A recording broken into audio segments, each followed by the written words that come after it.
Hello बच्चों, आज हम पढ़ेंगे पाठ 9 लिंग। लिंग किसे कहते हैं? सबसे पहले तो लिंग किसे कहते हैं? जिन शब्दों से स्त्री या पुरुष जाति का पता चले, बोध हो, उन्हें लिंग कहते हैं। कैसे?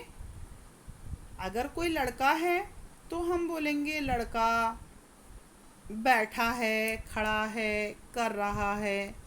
लेकिन लड़की के लिए हम क्या बोलेंगे? बैठी है, कर रही है, खा रही है। तो हमने लड़के के लिए अलग तरीके से बोला, लड़की के लिए अलग तरीके से।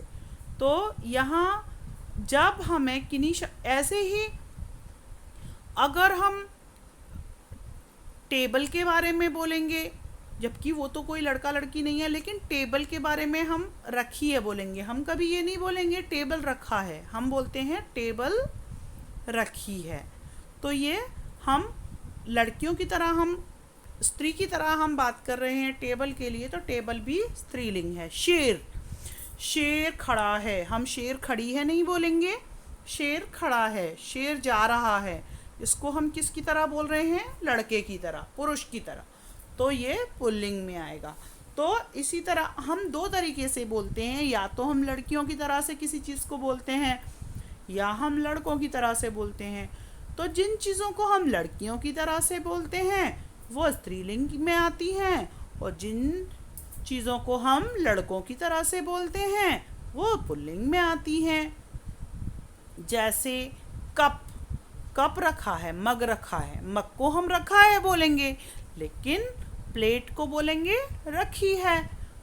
तो यहाँ मग जो हुआ वो पुल्लिंग हो गया, पुरुष जाति का हो गया, और प्लेट जो है स्त्री जाति की हो गई, क्योंकि उसको हमने लड़कियों की तरह बोला। तो इसी तरह से दो तरह के शब्द होते हैं, और उनसे हमें पता चलता है कि ये लिंग है, कौन सा लिंग है। अब लिंग कितने तरह के होते हैं? लिंग दो तरह के होते हैं, एक पुल्लिंग, एक स्त्रीलिंग। अच्छा, पुल्लिंग कौन सा होता है? पुल्लिंग से पुरुष जाति का बोध होता है, पुरुष जाति का, लड़कों की तरह का बोध होता है, पता चलता है। जैसे घोड़ा, आदमी, फूल, अध्यापक आदि। आदि का मतलब होता है और ऐसे ही और भी नाम, खाली बस ये 4 नाम नहीं, इसके अलावा और भी इसी तरह के नाम। घोड़ा, घोड़ा खड़ा है, हमने लड़कों की तरह से बोला ना, खड़ी है तो नहीं बोला। तो घोड़ा खड़ा है तो ये पुल्लिंग में आएगा। आदमी खड़ा है तो आदमी भी हमने लड़कों की तरह से बोला, तो वो भी पुल्लिंग में आएगा। फूल खिला है तो ये भी हमने पुल्लिंग की तरह बोला। अध्यापक बैठा है या बैठे हैं, अगर अध्यापिका होता तो बैठी हैं, तो वो तो स्त्री जाति का हो जाता, लेकिन ये तो बैठे हैं, तो ये सब पुल्लिंग में आते हैं। आगे देखिए स्त्रीलिंग। स्त्रीलिंग कौन से होते हैं? स्त्रीलिंग से स्त्री जाति का बोध होता है। किसका? स्त्री जाति का, मतलब लड़कियों की तरह का बोध होता है। जैसे घोड़ी, अब घोड़ा तो हमने लड़कों की तरह बोलेंगे, उसको बैठा है, खा रहा है, लेकिन घोड़ी को कैसे बोलेंगे? खा रही है, बैठी है। औरत को भी इसी तरह से बोलेंगे।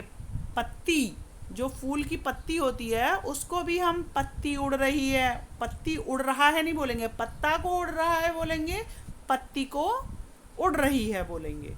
अध्यापिका, अध्यापक को बैठे हैं बोलेंगे, अध्यापिका को बोलेंगे बैठी हैं। तो ये भी हम लड़कियों की तरह बोलेंगे। तो इस तरह से जिन शब्दों से हमें स्त्री जाति का, औरत जाति का पता चलता है, उसे स्त्रीलिंग कहते हैं। अब देखिए अंतर दिखाते हैं हम। निम्नलिखित शब्दों के लिंग बदलिए। यहाँ हमें लिंग बदले हैं हमने। मुर्गा पुल्लिंग है तो मुर्गी स्त्रीलिंग। आदमी पुल्लिंग में है, औरत स्त्रीलिंग। पुल्लिंग में हिरन आएगा तो हिरनी स्त्रीलिंग। हाथी पुल्लिंग में आएगा, हथनी स्त्रीलिंग में आएगी। शेर पुल्लिंग में आएगा, शेरनी स्त्रीलिंग में आएगी। मोर पुल्लिंग में आएगा, मोरनी स्त्रीलिंग में आएगी। इस तरह से बच्चों आपको समझना है और इसे अपनी नोटबुक में पूरा करना है।